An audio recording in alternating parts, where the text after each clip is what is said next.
Welcome. Today we want to focus on this time of pandemic and families. When crisis hits, we want to help our children and teens navigate it well spiritually. But if it's something that we've never experienced before, and we've got lots of questions ourselves, it can feel difficult to know how to journey this with them.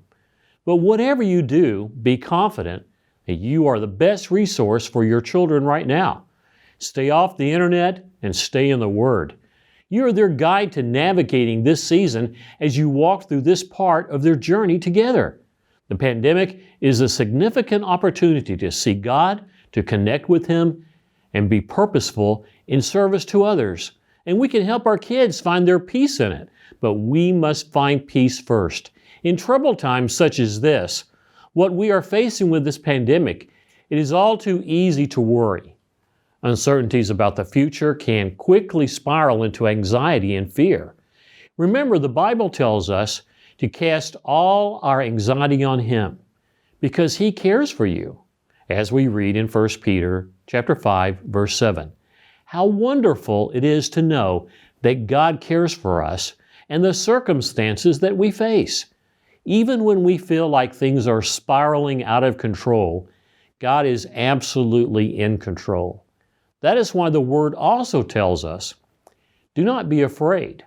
So you see, as parents, it's critical that we train ourselves to manage our fears and anxiety in order to protect our children and train them to be resilient. Overcoming anxiety and caring for our family's mental health all starts with us. First, let's take a simple look at anxiety. Anxiety always comes in the form of what-if questions. What if my health fails? Or what if I lose my job and can't make the mortgage payments? What if I can't feed my family? Anxiety always focuses on the future and never on the present. Let me say that one more time.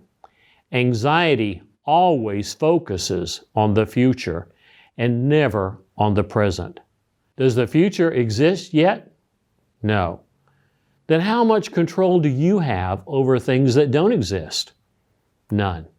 Jesus spoke about anxiety at length to His disciples by saying, "And which of you, by being anxious, can add a single hour to his span of life? Therefore, do not be anxious about tomorrow, for tomorrow will be anxious for itself." To overcome anxiety, you must be intentional and purposeful about training your mind to focus on the here and now. The good news is that we can learn not to worry, and by example, train our children not to worry. Anxiety is a distractor from the promises of the Word given to us to stand on in His Word, especially when the what-if questions begin to overpower our minds. So I want to share with you a simple technique suggested by Tim Sanford, the clinical director at Focus on the Family, to help you with dealing with anxiety in the household.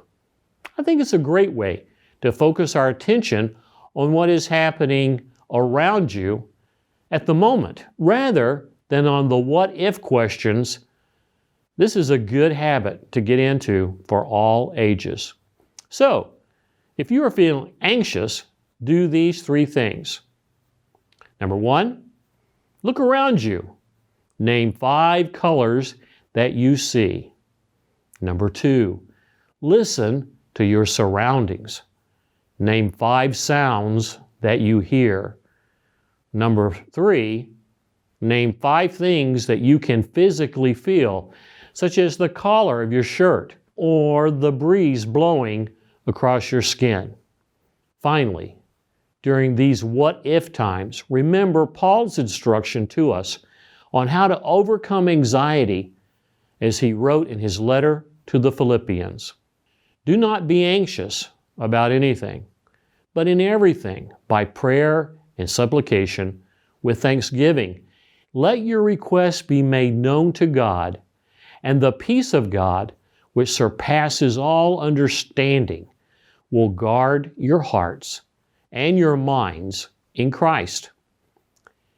Finally, brothers, whatever is true, whatever is honorable, whatever is just, whatever is pure, whatever is lovely, whatever is commendable, if there is any excellence, if there is anything worthy of praise, think about these things.